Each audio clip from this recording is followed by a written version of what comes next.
গরমের সময় কাঁচা আম ব্যবহার করে বিভিন্ন রকম শরবত কিন্তু আমরা বাড়িতে বানিয়ে থাকি। তার মধ্যে কাঁচা আম ব্যবহার করে বানানো আম পোড়া শরবত কিন্তু অন্যতম। আম পোড়া শরবত গ্রীষ্মকালে হবে না, এটা তো হতেই পারে না। আজকে আমি তাই আম পোড়া শরবত বানাবো। তবে এই আম পোড়া শরবতটা কিন্তু আপনারা কিভাবে যখন ইচ্ছা তখন আপনারা খেতে পারেন, কোনো রকম ঝুট-ঝামেলা ছাড়াই। আম পোড়া শরবত বানাতে গেলে ঝুট-ঝামেলা বলছি কারণ আমটা কিন্তু পোড়াতে হয়, তারপর সেটা ঠান্ডা করে তার মধ্যে মসলা দিতে হয়, অনেক ঝামেলা থাকে। তো সেটাই যাতে না হয়, যখন ইচ্ছে তখন বানিয়ে খেয়ে নেওয়া যায়। অথবা বাড়িতে যদি কোনো ছোটখাটো আ গেট টুগেদার পার্টি থাকে তাহলে কিন্তু আপনারা ওয়েলকাম ড্রিংক হিসেবে অতিথিদের কিভাবে আপনারা আম পোড়া শরবত খাওয়াবেন সেই সমস্তটাই কিন্তু আজকের ভিডিওতে শেয়ার করব। মোদ্দা কথা হলো আজকে আমি বানাচ্ছি আম পোড়া স্কোয়াশ। এর আগে আমি আম পান্না স্কোয়াশ বানিয়ে দেখিয়েছিলাম। মানে বাজারে বর্তমানে কাঁচা আমের স্কোয়াশ কিনতে পাওয়া যায়। তো সেই আম পান্না স্কোয়াশ কিভাবে বানাতে হয় সেটা আমি আগের বছর আমি বানিয়ে দেখিয়েছিলাম। তবে এবছর আমি তাই ভাবলাম আম পোড়া স্কোয়াশ আমি কিভাবে বানাই সেটা আপনাদের দেখাই। আজকে আমি তাহলে আম পোড়া স্কোয়াশ বানাচ্ছি। তো আম পোড়া স্কোয়াশ বানানোর জন্য আমি এখানে নিয়েছি ১ কেজি পরিমাণ কাঁচা আম। আমি আম পোড়া স্কোয়াশটা যেহেতু বানাচ্ছি তাই একটু বেশি পরিমাণে বানিয়ে স্টোর করে রাখবো। প্রত্যেকবারই বানিয়ে আমি স্টোর করে রাখি। তো আম পোড়া স্কোয়াশ বানানোর জন্য আমি ১ কেজি পরিমাণ আম নিয়েছি। আম একটু শক্ত দেখে নেবেন, মানে একদম যেন কাঁচা আম হয় তাহলে বেশি ভালো হবে। আম ভালো মতো আমি আগেই ধুয়ে জল ঝরিয়ে রেখেছিলাম। তারপর একটু সর্ষের তেল প্রত্যেকটা আমের গায়ে মাখিয়ে নিলাম। একটু যদি সর্ষের তেল মাখিয়ে কোনো কিছু পোড়ানো হয়, মানে কোনো সবজি পোড়ানো হয়, তাহলে আমার মনে হয় পোড়ানোটা বেশি ভালো হয়। যাই হোক, আম ভালো মতো পুড়িয়ে নিতে হবে। গ্যাসের ফ্লেমটাকে হাই ফ্লেমে রেখে মোটামুটি ৭ থেকে ৮ মিনিট সময় ধরে বেশ কালচে রং ধরা পর্যন্ত, মানে আম যাতে একদম সুন্দরভাবে পুড়ে যায় সেই সময় পর্যন্ত পোড়াতে হবে। আমার এই আম পোড়াতে সময় লেগেছে ১০ মিনিট। যাই হোক, এবার আমি আমটা ঠান্ডা হোক সেই সুযোগে একটা বিশেষ মশলা তৈরি করে নেব। তার জন্য আমি কড়াইয়ের মধ্যে ২ টো শুকনো লঙ্কা, ৭ থেকে ৮টা গোটা গোলমরিচ, ঝাল বুঝে আপনারা শুকনো লঙ্কা আর গোলমরিচ ব্যবহার করবেন। অনেকে ঝাল বেশি খেতে পছন্দ করে, অনেকে আবার কম খেতে পছন্দ করে। আমি যে পরিমাণ ঝাল ব্যবহার করলাম তাতে কিন্তু ঝাল খুব একটা হবে না। একটা হালকা মানে টেস্টটাকে ব্যালেন্স করার জন্য ঝাল ব্যবহার করা হচ্ছে। এর সাথে আমি ২ টো তেজপাতা আর ২ চা চামচ গোটা জিরে, ১ চা চামচ মৌরি আমি রোস্ট করে নিয়েছি। গ্যাসের ফ্লেমটাকে আমি লো মিডিয়ামে রেখে ২ থেকে ২.৫ মিনিট সময় ধরে আমি মশলাটা রোস্ট করেছি। আচ্ছা, এবার আমি এই মশলাটাকে একটা গ্রাইন্ডিং জারের মধ্যে নিয়ে নিলাম। মশলাটা ঠান্ডা হলে গুঁড়ো করব।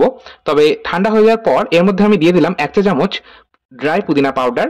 আমি এখানে শুকনো পুদিনা পাতা গুঁড়ো ব্যবহার করছি। আপনারা যদি ফ্রেশ পুদিনা পাতা পান অবশ্যই সেক্ষেত্রে সেটা ব্যবহার করতে পারেন। আমার কাছে এই মুহূর্তে ফ্রেশ পুদিনা পাতা নেই, তাই আমি পাউডার ব্যবহার করছি। এর সাথে আমি ব্যবহার করলাম সামান্য একটু ধনেপাতা। এবার আমি এই সমস্তটাকে গ্রাইন্ড করব। ও হ্যাঁ, এর মধ্যে কিন্তু আমি ২ রকম লবণ স্বাদ মতো ব্যবহার করেছি। ২ রকম লবণ অর্থাৎ বিট লবণ আর নরমাল যে রান্নার লবণ আমরা রান্নায় ব্যবহার করি সেই রান্নার লবণ আমি কিন্তু ২ টো লবণই হাফ টেবিল চামচ করে ব্যবহার করেছি। আপনারা আপনাদের স্বাদ মতো ব্যবহার করতে পারেন। এবার আমি এটা ড্রাই গ্রাইন্ড করে নিয়েছি। চলে যাচ্ছি পরবর্তী স্টেপে। অপরদিকে আম কিন্তু ঠান্ডা হয়ে গেছে। তবে এখানে একটা কথা বলি, আমি আম পোড়ানোর পর আম কিন্তু কখনোই জলে দিয়ে ঠান্ডা করি না। মানে দ্রুত যাতে ঠান্ডা হয় তার জন্য জলে দিয়ে দিই না। আম পুড়িয়ে সম্পূর্ণ নিজে নিজে ঠান্ডা হওয়া পর্যন্ত অপেক্ষা করি। আম যদি পুড়িয়ে নেওয়ার পর জলে দেওয়া হয় তাহলে আমার মনে হয় আমের যে একটা স্মোকি ফ্লেভার সেটা কিন্তু নষ্ট হয়ে যায়। সেজন্য আমি কখনোই আম পোড়ানোর পর জলে দিই না। আম সম্পূর্ণ আপনা আপনি ঠান্ডা হয়ে যায়, তারপর খোসাটা ছাড়িয়ে নিই। আর সম্পূর্ণ ঠান্ডা হয়ে যাওয়ার পর দেখবেন খোসাটাও কিন্তু খুব সুন্দরভাবে ছাড়িয়ে নেওয়া যাবে। আম খুব সুন্দর করে কালচে রং করে পুড়িয়ে নেবেন, তাহলে আমের খোসাটা কিন্তু অনায়াসে ছেড়ে আসে। ছাড়াতে একেবারেই কষ্ট হয় না। যাই হোক, আমের খোসাটা সম্পূর্ণ ছাড়ানো হয়ে যাওয়ার পর এবার একটা গ্রেটারে আমি এই আমগুলো গ্রেট করে নেব। আমগুলো কিন্তু পুড়িয়ে নেওয়ার কারণে একদম ভেতরে কুক হয়ে গেছে আর একদমই নরম হয়ে গেছে। এবার গ্রেটারের সাহায্যে গ্রেট করে নিতে হবে। চাইলে আপনারা হাত দিয়েও কিন্তু এই কাজটা করে নিতে পারেন। তবে হাত দিয়ে করলে কি হয়, আমের কয়েকটা বড় টুকরো রয়ে যায়। তো সেটা যাতে না থাকে সেই জন্যই আমি গ্রেটারে গ্রেট করে নিচ্ছি। আর আমগুলো আজকে আমি কিন্তু ছোট ছোট যে কাবাব স্টিক গুলো হয় স্টিলের, সেই কাবাব স্টিকের মধ্যে গেঁথে নিয়ে পুড়িয়েছি। এতে কাবাব স্টিকের মধ্যে যদি পোড়ানো হয় তাহলে কাবাব স্টিকটা ময়লা হয় না আর সুবিধাও হয় বেশ পোড়াতে।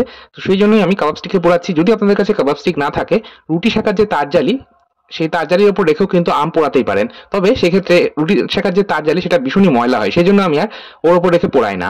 যাই হোক, এবার আমি এর মধ্যে যে মশলাটা বানিয়েছিলাম গুঁড়ো মশলাটা সেটা কিন্তু সম্পূর্ণটা দিয়ে দিয়েছি। এবার খুব ভালো করে হাত দিয়ে মিশিয়ে নেব। তবে গ্রেট করলেও আমার কয়েকটা বড় টুকরো রয়ে গেছিল, সেগুলো আমি হাত দিয়ে ভেঙে দিলাম। যাই হোক, সমস্তটাকে মিশিয়ে নেওয়ার পর এবার আমরা স্কোয়াশটা তৈরি করছি। চলে গেলাম আবার গ্যাস ওভেনের কাছে। এবার আমি গ্যাসের ফ্লেমটাকে অন করে কড়াই চাপিয়ে দিয়েছি। কড়াইয়ের মধ্যে দিয়ে দিলাম 750 গ্রাম চিনি। এখানে আমি 1 কেজি আমের জন্য 750 গ্রাম চিনি ব্যবহার করছি, যেহেতু এই আমগুলো খুব বেশি টক না। যদি আম খুব বেশি টক হতো, আপনারা একটুখানি আমটা মুখে দিয়ে দেখে নেবেন। যদি খুব বেশি টক হয় তাহলে কিন্তু চিনি আর আমের পরিমাণ একদম সমান ব্যবহার করবেন। আর এখানে আমি 750 গ্রাম চিনি ব্যবহার করেছি। যদি আমি কাপ হিসেবে বলি, বাড়িতে থাকা যে কফি কাপগুলো রয়েছে সেই কফি কাপ মেপে আমি এখানে কিন্তু মোটামুটি 3 কাপ চিনি ব্যবহার করেছি। আর জল কিন্তু ব্যবহার করেছি, চিনি যা ব্যবহার করেছি তার অর্ধেক। মানে আমি এখানে একটা পাত্র মেপে, আপনারা নিশ্চয়ই লক্ষ্য করেছেন আমি চিনিটা নিয়েছিলাম সেই পাত্রটা মেপেই, মানে সেই মগটাকে মেপেই আমি কিন্তু হাফ মগ জল নিয়েছি। এবার এই সমস্তটাকে আমি মিশিয়ে নিলাম। মানে চিনি আর জল সম্পূর্ণ গুলে যাওয়া পর্যন্ত অপেক্ষা করতে হবে। হাই ফ্লেমে রেখেছিলাম গ্যাসের ফ্লেমটা। চিনি সম্পূর্ণ মেল্ট হয়ে যাওয়ার পর আমি আমের যে পাল্পটা রেডি করেছিলাম সেটা কিন্তু সম্পূর্ণটা দিয়ে দিলাম। তারপর একটা হ্যান্ড উইস্কারের সাহায্যে খুব ভালো মতো মিশিয়ে নিচ্ছি। খুব সুন্দর করে ঘেটে নিতে হবে। দেখবেন জলের সাথে কিন্তু সুন্দরভাবে মিশে যাবে।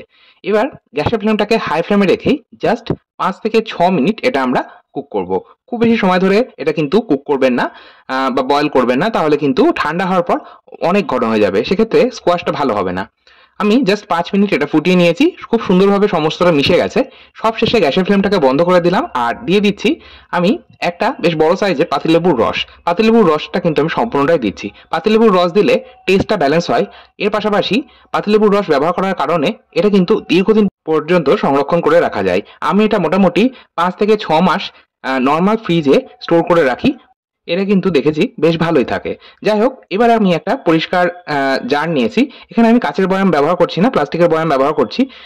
যদি আপনাদের কাছে মোটা কাঁচের বয়াম থাকে যাতে ফ্রিজে রাখলে ভেঙে না যায় কাঁচের বয়াম, সেই রকম ধরনের কাঁচের বয়ামের মধ্যেও কিন্তু আপনারা স্টোর করতেই পারেন।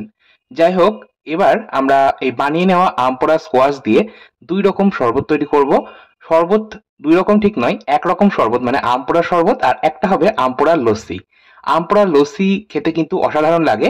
আম পোড়ার শরবত যেমন খেতে ভীষণই সুস্বাদু হয়, আম পোড়ার লস্যিও কিন্তু খেতে ভীষণই সুস্বাদু হয়। বাড়িতে কোনো হঠাৎ গেস্ট এসে থাকলে কিংবা ছোটখাটো কোনো গেট টুগেদার পার্টিতে আপনারা কিন্তু এইভাবে স্কোয়াশ বানিয়ে রাখলে শরবত বা লস্যি বানিয়ে গেস্টদের সার্ভ করতে পারেন। তো কিভাবে এই স্কোয়াশ দিয়ে লস্যি বানাবেন সেটা প্রথমে দেখে নিন। প্রথমেই একটা জারের মধ্যে আমি আমার পরিমাণ মতন দই নিয়েছি। যতটা লস্যি বানাতে চান, মানে যে গ্লাস, সেই গ্লাস বানানোর মতো দই নিতে হবে। তার মধ্যেই দিয়ে দিলাম সামান্য বিট লবণ। বিট লবণটা এই পর্যায়ে একটু বুঝে দেবেন, কারণ এই স্কোয়াশের মধ্যেও কিন্তু লবণ রয়েছে। এরই মধ্যে আমি 2 হাতা মতন দিয়েছিলাম এই আমের স্কোয়াশ, আর বরফ আর জল, এই সমস্তটাকে ভালো মতো ফেটিয়ে নিলেই তৈরি আমাদের আম পোড়া লস্যি। এবার আমরা আম পোড়া শরবত তৈরি করব। সার্ভিং গ্লাসের মধ্যে 1 হাতা আম পোড়া স্কোয়াশ দিয়েছি, তারই মধ্যে সামান্য একটু বিট লবণ বা স্বাদ মতো বিট লবণ আর ঠান্ডা জল অথবা বরফ দিয়ে মিশিয়ে নিলেই একদম রেডি।